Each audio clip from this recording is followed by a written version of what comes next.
Baik,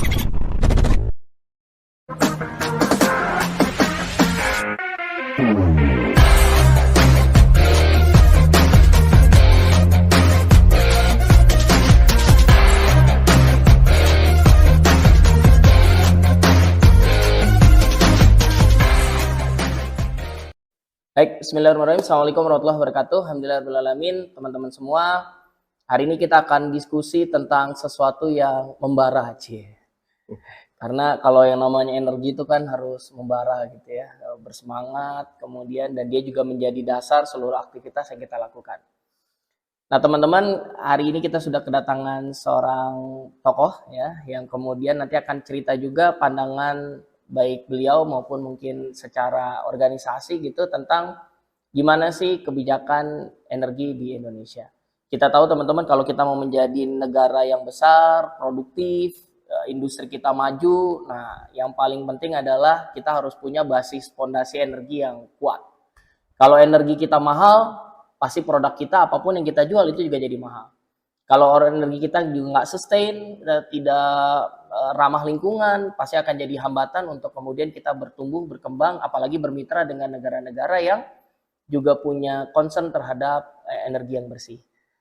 Baik, teman-teman semua, kita sudah kedatangan seorang tokoh yang luar biasa. Beliau adalah Pak Muhammad Sukron. Beliau adalah Ketua Bidang Energi ya di PP Pemuda Muhammadiyah. Nah, ini selain itu beliau juga saat ini mendalami risetnya, sedang menyelesaikan disertasi di bidang energi juga. Nah, kita akan ngobrol-ngobrol siang ini bersama beliau tentang bagaimana sih kebijakan energi di Indonesia saat ini.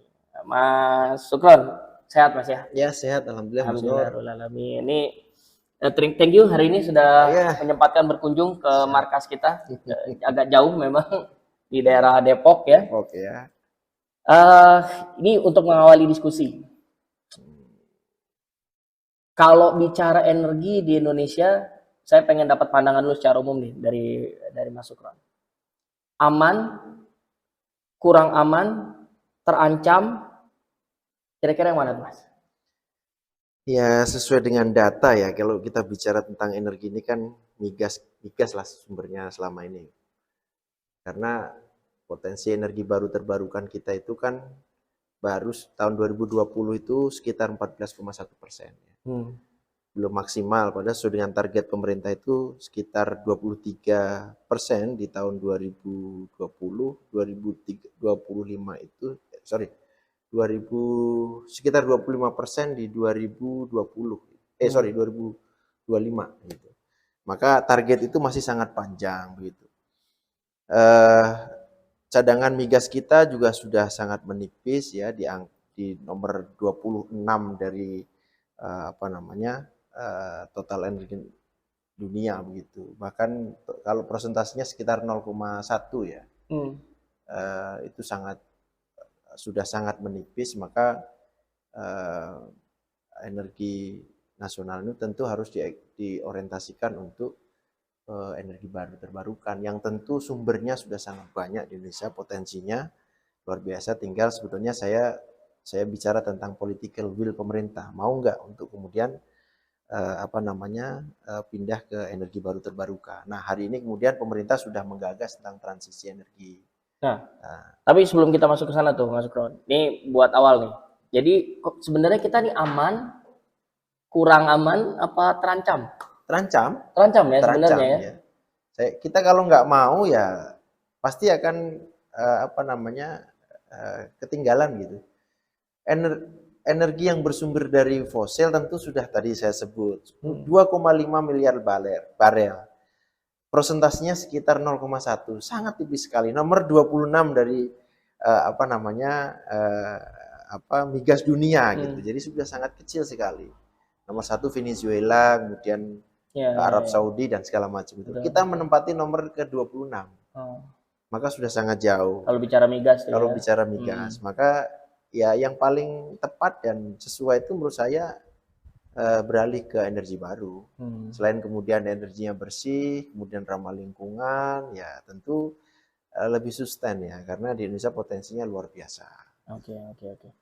Nah ini mungkin di awal juga Mas Sukron bisa cerita juga aktivitas yang dilakukan saat ini berkaitan dengan energi di Indonesia.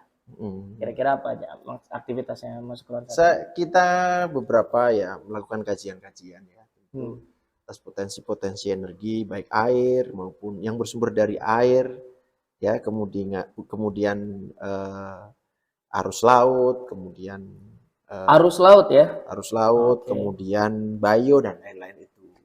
Nah di Indonesia itu hampir semua bisa, hanya memang khusus untuk arus laut memang biayanya sangat besar, biaya konstruksinya sangat besar dan tentu belum visible ya. Karena apa listrik kita ini kan masih di subsidi negara ya. Jadi lebih enak subsidi daripada membangun pembangkit listrik yang lebih ramah lingkungan kan gitu kira-kira ya. Betul.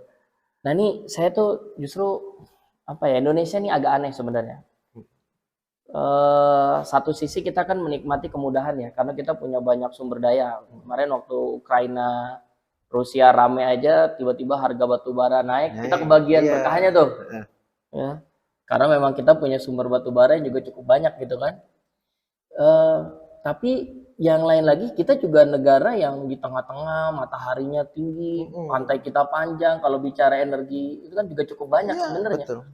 Cuma kenapa kita tuh kok sulit gitu untuk kemudian beralih ke energi terbarukan tuh kenapa kira-kira? Saya agak sedikit mencurigai bahwa ada konflik of interest, ada konflik kepentingan antara pengusaha dengan mengambil kebijakan, ya kan? Karena itu kemudian agak sulit untuk membangun transisi energi dari kemudian fosil ke energi baru ini harus butuh keberanian. Karena yang bermain di level main di sektor-sektor energi fosil ini ya tentu mungkin ya orang-orang yang hari ini kemudian ada di permukaan gitu ya. Makanya saya katakan ini ada semacam konflik kepentingan ya antara pengusaha dan mengambil kebijakan. Tapi secara teknologi sebenarnya gimana tuh? Apakah kita sudah siap untuk masuk ke energi terbarukan? Saya kira sudah siap. Kan sudah ada 14,1% itu data di angka di 2020 ya. Jadi bauran energi nasional kita ini sudah menggunakan yang bersumber dari energi baru terbarukan itu sudah 14,1%. Kan ini tinggal menduplikasi supaya atau mengakselerasi supaya ini segera mayoritas paling enggak energi yang bersumber dari energi baru terbarukan. Sumbernya luar biasa. Kita tahu misalnya air kita melimpah, ya kan? Betul. Hampir ada aliran air yang sustain di beberapa wilayah. Kemudian matahari kita non-stop, ya bukan non-stop tentu sangat luar biasa karena kita kebetulan dilewati jam berkatulistiwa, ya kan? Bicara tentu gitu potensi solar cell luar biasa, ya kan? Kemudian hal lain bio sudah ada di Sidrap sana misalnya, itu potensinya luar biasa. Maka sebetulnya hal ini tinggal kemudian diakselerasi sehingga mayoritas energi yang bersumber dari energi baru terbarukan itu mendominasi. Nah, hari ini kemudian kita memang tidak begitu cepat ya. Seperti yang saya bilang tadi ada kendala-kendala yang tentu memang menjadi catatan kita ya. Karena itu penting kemudian bagi kita. Saya sering bilang sama teman-teman itu Mas Nur, bahwa anak muda ini harus tentu punya kemampuan, punya keinginan yang kuat untuk membangun peka terhadap isu-isu internasional, termasuk isu-isu energi. Nah di Indonesia salah satunya, saya bilang di Indonesia ini daerahnya kepulauan ya. Betul. Yang di daerah satu dan daerah yang lain tentu punya potensi energi yang berbeda. Saya katakan misalnya di daerah-daerah pegunungan, di Jawa ini kan banyak yang daerah-daerah pegunungan ya. Nah itu bisa dibangun misalnya turbin PLTMH misalnya, ya kan? Mikrohidro ya. Mikrohidro misalnya. Atau kemudian di daerah Kalimantan atau NTT yang daerahnya gersang hanya ada sinar matahari, kita bisa pasang solar cell, ya kan? Kemudian di daerah-daerah lain misalnya kayak tadi saya bilang Sidrap dan lain. Itu bisa kita pasang bio misalnya. Nah, itu kan potensi-potensi Indonesia yang menurut saya masing-masing wilayah, masing-masing daerah itu punya potensi yang berbeda. Karena itu kemudian saya sering bilang bahwa energi yang berbasis daerah atau wilayah. Kayak gitu. Jadi sesuai dengan tempatnya masing-masing gitu Iya, ya, betul, menyesuaikan Mas dengan Nur. posisinya. Karena kalau saya ngelihat kalau di luar negeri tuh ya, misalnya Amerika bikin PLTS terpusat gitu. Itu kemudian hamparan seberapa luas itu diimplementasi PLTS semua gitu Iya. ya. Cina pun melakukan yang seperti itu gitu. Kira-kira di Indonesia pas nggak tuh dibikin begitu tuh? Saya kira tidak begitu pas karena kita wilayah kepulauan sekali lagi kan nggak mungkin supply Kalimantan ke Sumatera misalnya, betul, ya betul. kan? Nah, atau kemudian supply Sulawesi ke Kalimantan, itu menurut saya. Nah, yang paling mungkin tadi menurut saya energi berbasis wilayah atau berbasis pulau, karena wilayah masing-masing pulau atau tempat itu punya potensi yang masing-masing berbeda tentu Jadi saja. pembangkitannya tuh terpisah jadinya Ya, gitu ya kira-kira begitu. ya. Nggak ngumpul Bisa di satu misalnya tempat. di daerah Kalimantan di Kalimantan gitu, atau kemudian di Indonesia ini kan kendalanya tempat ya. Kalau kemudian kita pasang panel surya misalnya, nah itu kan butuh tempat yang cukup luas kan, gitu. Nah di beberapa wilayah mensiasati di atas bendungan misalnya. Nah bendungannya bisa juga dipakai untuk mikrohidro atau PLTA ya kan. Kemudian di atas bendungannya bisa ditutup pakai panel surya. Nah di beberapa wilayah bisa begitu gitu. Tapi di beberapa wilayah juga agak sulit karena masalah tempat tadi. Iya. Ya kan kalau bicara panel surya itu kan butuh tempat yang cukup luas ya. Betul. Itu saya kira Mas Nur. Ya, cukup luas dan nggak boleh juga kehalang Iya, sama betul. pohon-pohon ya. Nah ini menariknya nih, mungkin kalau bicara Indonesia kan memang lagi coba serius ya masuk untuk meningkatkan tingkat bauran energi. Bahkan kemarin kan PSDM juga bikin kebijakan kalau berkaitan dengan PLTS nih, Mas Sukron. Kalau dulu kita cuma bisa pakai 60%, sekarang 100% full bisa kita gunakan. Cuma sama PLN kemudian ada kebijakan baru tuh dari PLN untuk daerah Jawa Bali cuma bisa pasang 15%. Wah, Mas Sukron nanggepinnya gimana tuh? Ya tentu kita nggak bisa mengkaji seluruh kebijakan pemerintah itu mungkin dengan kita nggak spesifik mengkaji atas itu ya. Tapi mungkin punya pertimbangan sendiri PLN membatasi 15% ya. 15% itu punya. Terlebih itu kan swasta yang bangun itu ya. Swasta bangun 15% gitu. Ya, jadi di luar PLN kan? Kalau misalnya kita mau pasang PLTS sistem di dalam daerah Jawa Bali, itu kita cuma boleh pasang maksimal 15% dari daya terpasang di rumah kita. Iya, terlebih karena Jawa Bali tentu sudah surplus ya. PLN nanti memang siapa yang beli? Alasannya itu PLN beliau. Di Jawa Bali kan sudah surplus dan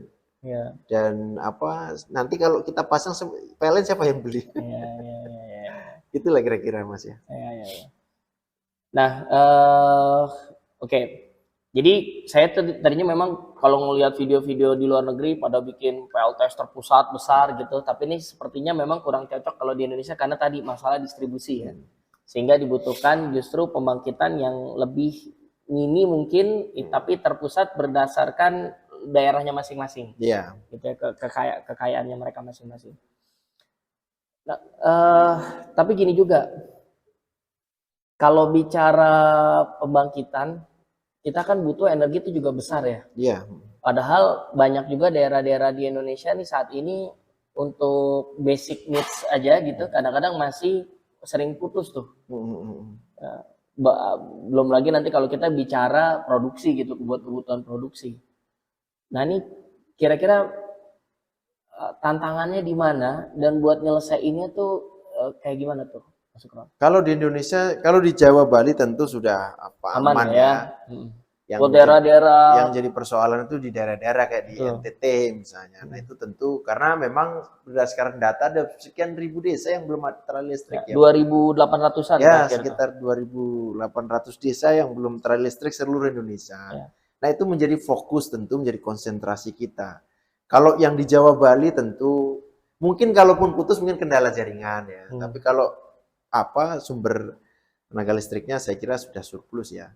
Nah, yang jadi fokus kita ya tentu yang belum teraliri listrik sama sekali kayak di beberapa desa yang ada di NTT, kemudian di Kalimantan dan Sumatera itu menjadi fokus kita. Nah, kalau hari ini kemudian belum ada listrik itu kan sepertinya kurang ini ya Mas. Oh, Hari kita ya, udah pernah ke daerah, karena berbagi listrik memang kita fokusnya ke ya daerah-daerah daerah terpencil kan. daerah-daerah yang belum teraliri listrik kan. Belum Dan teraliri listrik. membantu Betul. masyarakat supaya minimal kebutuhan penerangan kan gitu Betul. ya. Belum kebutuhan kayak kita. Kalau Jadi kita kebutuhannya luar biasa. kita bahkan temui di lapangan itu ya Mas Sukron. Ada daerah yang dia dihidupinya oleh genset yang dimiliki oleh secara personal. Bukan perangkat desa, bukan juga ini personal yang milikin perangkat listriknya, sehingga kemudian masyarakat itu setor ke beliau per minggu. Nah, ada satu rumah warga yang memang dia nggak punya uang untuk nyetor itu. Jadi begitu malam ya gelap aja udah rumahnya. Gitu. Jadi dan itu ya maksudnya memang kondisi di daerah tuh seperti Iya, itu. iya, iya. Kita Itu pun memahami. genset nyalanya paling jam 10 malam tuh udah Udah mati. selesai. Jadi mulai dari jam 6 sampai jam 10 malam Itu sudah satu selesai. kampung gitu ya. Satu kampung itu. Itu di daerah-daerah kami masih jumpai. Nah, kami kalau di berbagi sub biasanya bagi 3 klaster. Jadi ada yang memang terpencil, sangat terpencil, buat mengaksesnya pun susah gitu. Kita bilang tuh kalau ke sana tuh udah kayak avatar gitu, darat laut udara gitu ya. Kalau udara, nyusur laut, terus jalan lagi darat gitu. Nah, yang kayak begini memang kadang-kadang berat kalau harus kita kerjain sendiri. Jadi kita tentu saja butuh support dari banyak lembaga lah, Ya, karena dananya memang butuh dana yang nggak sedikit. Tapi ada juga yang sebenarnya dia sudah teraliri listrik, cuma nggak cukup. Bahkan buat air aja jebol gitu, listriknya nggak kuat gitu. Nah ini lokasi mungkin tidak terlalu jauh dari pusat kota, tapi nggak cukup. Ya, jadi kalau bicara apakah sudah diterangi semuanya, karena tadi mungkin kita orang daerah kepulauan ya, banyak yang belum dapat listrik juga. Iya, iya. Dan yang sudah diterangi buat aktivitas sehari-hari juga mungkin masih terbatas tuh. Iya, betul, setuju itu. Nah, padahal kalau kita bicara negara produksi gitu kan, ya produktif, ya mau nggak mau kan harus ada usaha harus ada kegiatan produksi butuh energi gitu Iya, kan. setuju. Nah, jadi nah ini kita sih berharap sebenarnya kalau misalnya kita sebagai masyarakat kira-kira keterlibatan dalam pengembangan energi gitu, menurut Mas Kun pandangannya seperti apa? Apa kita nunggu aja dari pemerintah? Ya tentu pemerintah menjadi bahagian yang kemudian menjadi terlibat ya atau kemudian memberikan fasilitas atas ini semua ya. Tapi tentu saja bukan hanya itu, seperti yang dilakukan Mas Nur ini cukup bagus begitu ya. Artinya kalau kita menunggu pemerintah semua kan menjadi, karena negara Indonesia terlalu luas dan memang butuh keterlibatan seperti Mas Nur dan civil society yang lain seperti Pemuda Muhammadiyah untuk memberikan solusi atas persoalan-persoalan energi itu. Nah, seperti yang kemudian kita garis bawahi tadi, ada sekian ribu desa yang belum teraliri listrik misalnya. Nah itu butuh kita untuk hadir tentu. Nah seperti Mas Nur ini sudah bagus saya kira untuk hadir memberikan solusi. Meskipun tidak banyak tapi cukup memberikan atau membantu teman-teman masyarakat di pedalaman. Ini kan biasanya pedalaman karena PLN itu kan bisnis ya. Nah, bisnis itu kan orientasinya profit ya, keuntungan. Nah, kalau kemudian bangun jaringan ke pedalaman, ya kan, dengan ongkos yang cukup besar, sementara kemudian nilai penduduknya sedikit juga. Sedikit itu kan jadi karena mereka berbisnis tentu. Nah, maka kemudian itu butuh kita, butuh masyarakat, butuh civil society, butuh Mas Nur ya kan. Program berbagi listrik itu menurut saya luar biasa lah ya. Karena sodako itu kan bukan hanya sekedar uang ya, tapi ini termasuk yang luar.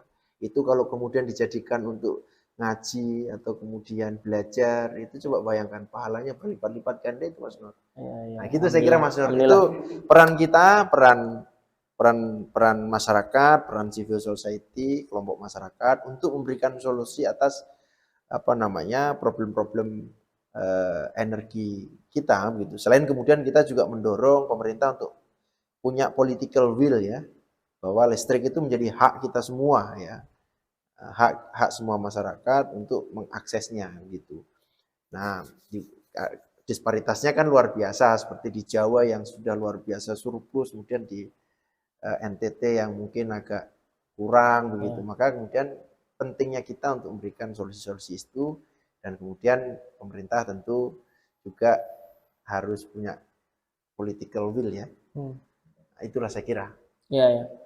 Kalau misalnya saya dari kemarin tuh juga mikir juga ya Mas ya. Masuk ke sektor energi itu, kalau misalnya ada pihak swasta gitu, mau masuk ke sektor energi, sebenarnya bisnis yang menjanjikan atau enggak, Mas? Ya, bisnis yang sangat menjanjikan kalau konteksnya berbisnis. Energi itu bisnis yang sangat menjanjikan. Karena bisnis masa depan. Ya kan? Kalau apa namanya, ya terutama energi baru tentu ya. Kalau fosil kan masa lalu ya, karena sudah mau habis. Tapi kalau menurut saya yang paling potensi bisnis itu ya food and beverage, yang ya energi gitu. Karena food dimakan terus ya. Makan terus ya energi. Maka isu ke depan itu yang paling keren, itu yang paling diminati orang itu ya bicara tentang ketahanan pangan dan ketahanan energi, Mas Noel. Iya. Tapi itu dia, makanya kalau memang energi itu adalah energi masa depan. Tapi kalau misalnya saya lagi, kadang-kadang kita juga sering ini ya diskusi di antar kita gitu ya. Kalau kita bicara pemain energi terbarukan gitu, yang betul-betul punya kegiatan produksi teknologinya gitu ya. Ya mohon maaf Mas, kita pasang PLTS juga PLTS-nya masih impor dari dari Cina gitu. Kenapa kok Indonesia nggak, ya udah tahu kita negara matahari gitu kan, kok nggak bikin sih gitu. Apamsi dong, Apamsi. Apa tuh Apamsi? Ada Apamsi, ada asosiasi apa PLTS itu Apamsi. Oh iya, tapi kan pabriknya juga ya, dia impor. Makanya juga. makanya kita inilah penting anak muda ini. Anak muda harus punya solusi atas itu. Jangan semua, karena sumber dayanya ada. Sumber dasarnya ada di sini. Ada pasir silika ada di Indonesia, semua ada di Indonesia.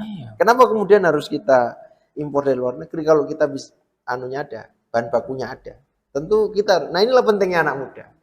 Nah, bagi saya ini harus kemudian tugas kita lah ya, tugas kita semua anak muda untuk kemudian memberikan pahaman ini kepada anak-anak muda yang lain, bahwa pentingnya kita itu harus membangun sumber daya kita sendiri.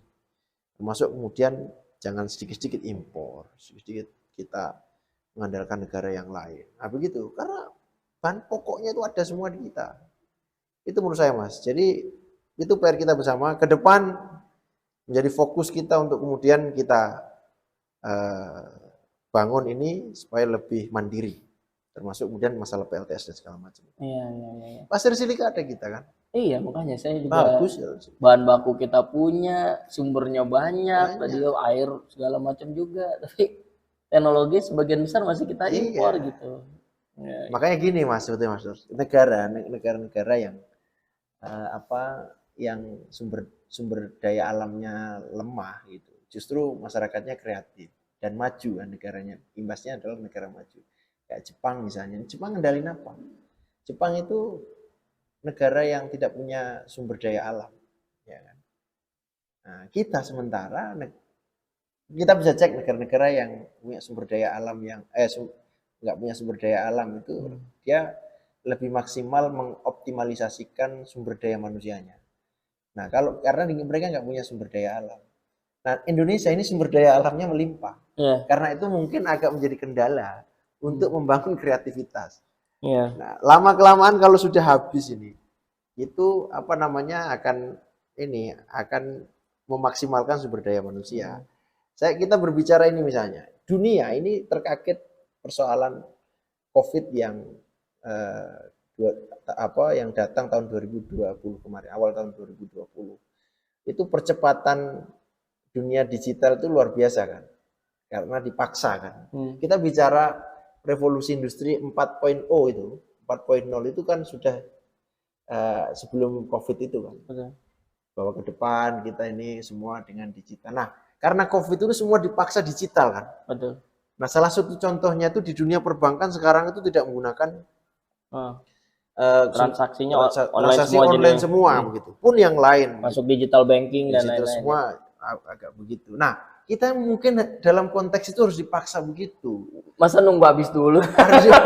Makanya kita nggak berpikir bahwa kita ke depan itu akan mengalami hal demikian gitu.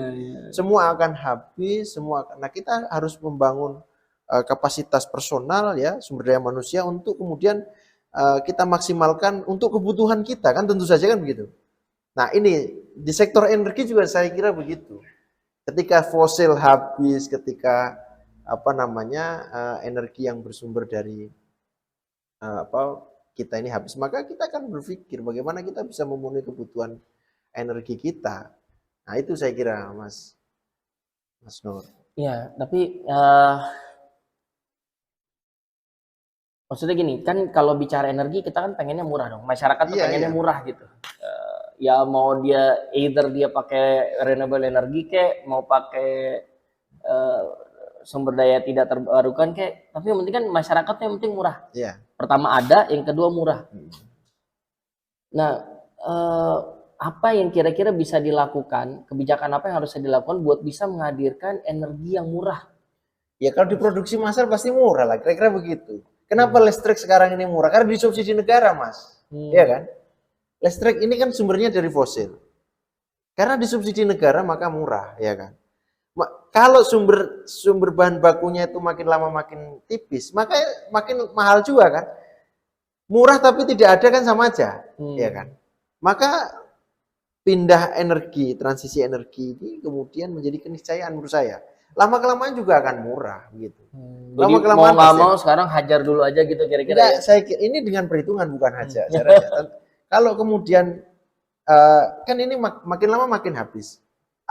Saya katakan tadi misalnya migas kita itu 2,5 miliar barel.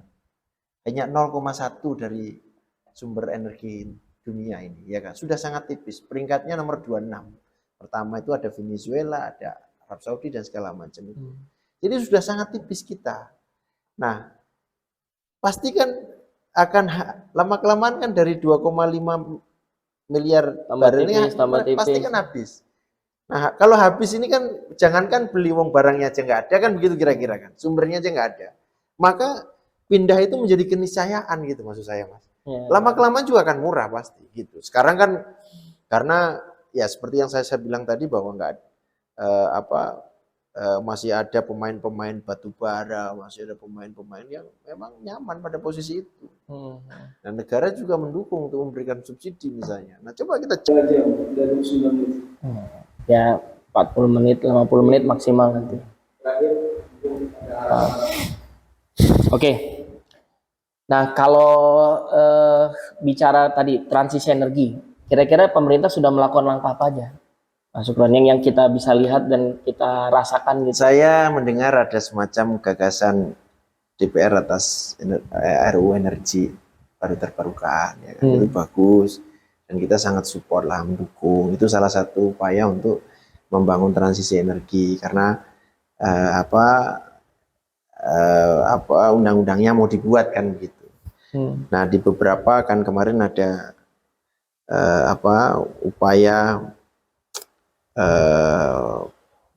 beralih energi pembangkit tenaga fosil kemudian ke energi baru terbarukan. Nah saya kira ini sudah bagus. Kita tinggal tunggu aja ke depan.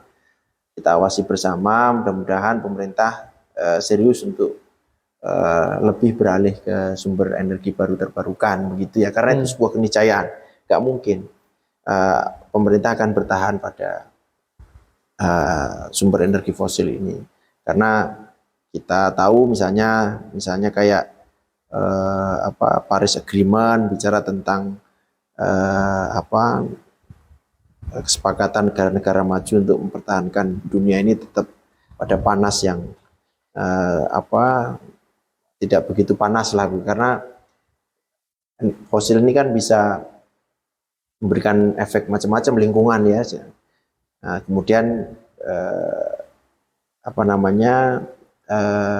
G20 di Paris, di kita kemarin, Bali, bukan di Eropa kemarin. Oh di Eropa, sebelumnya kan bicara tentang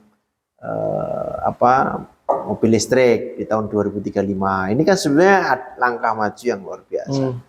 Nah dari sini kemudian kita bisa menangkap bahwa Nah, ke depan memang ya utamanya mungkin di 2040, 2050 itu dunia ini udah bersih dari sumber-sumber apa asap dari energi fosil ini gitu Mas. Jadi energi baru terbarukan itu menjadi keniscayaan.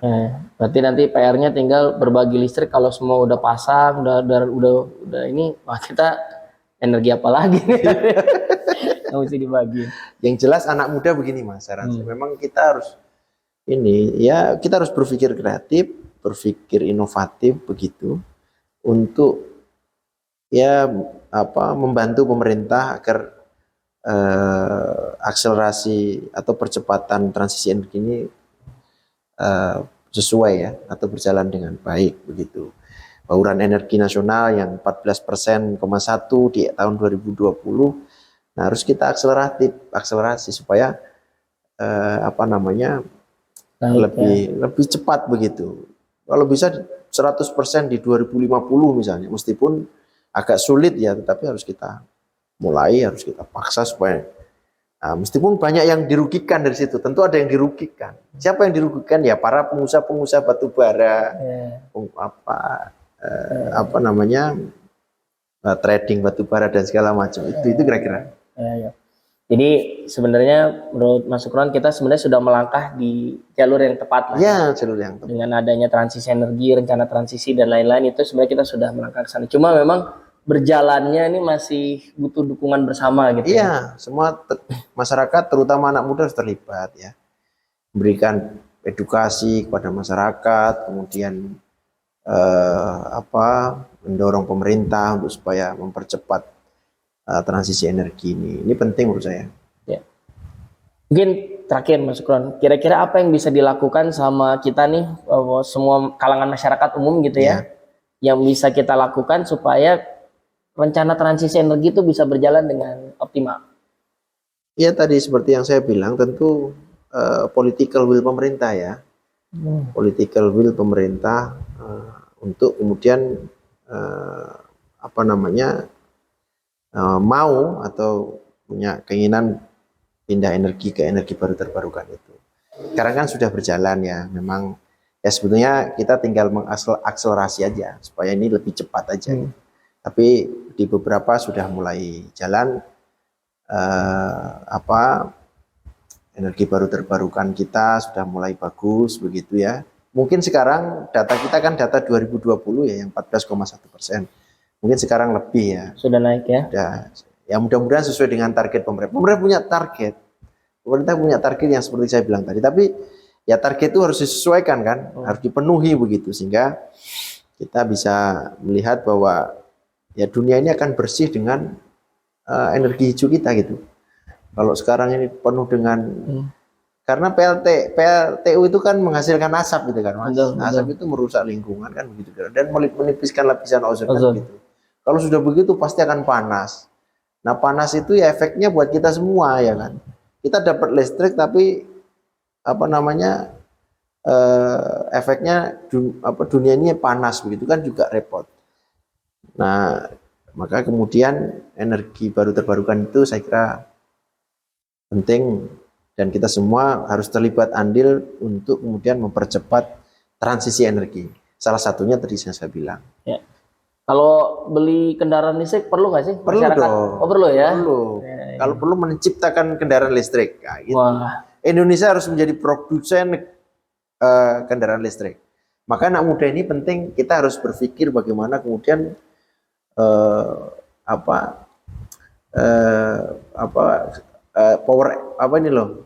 energy storage atau kemudian baterai. Bagaimana kemudian baterai punya daya tahan yang kuat, kemudian fast charging gitu ya. Ini kan penting. Ini berpikir anak muda supaya kita ini kan ke depan harus pakai itu semua kan. Ya. Maka itu Mas. Kalau bisa jadi produsen, jangan jadi konsumen. Ya. Nanti impor juga kita dari Thailand, dari apa itu kan ya. Kemarin saya udah mulai tuh anak saya beliin mobil listrik pakai remote tuh.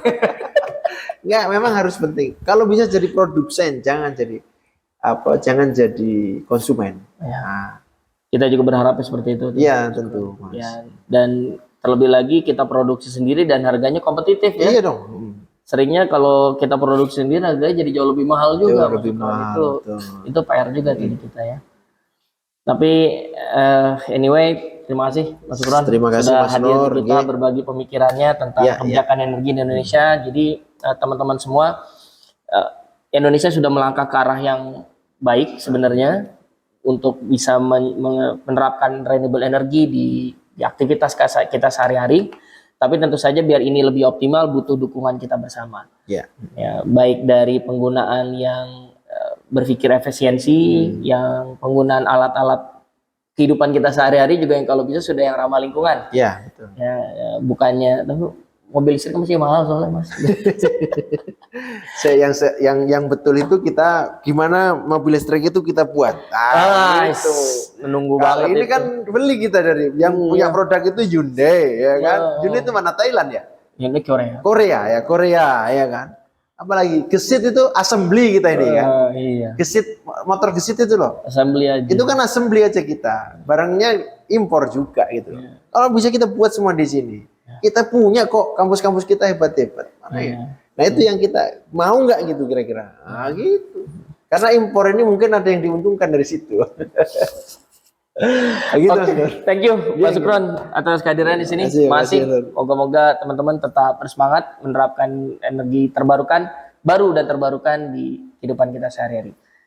Assalamualaikum warahmatullahi wabarakatuh. Waalaikumsalam warahmatullahi wabarakatuh. Yap.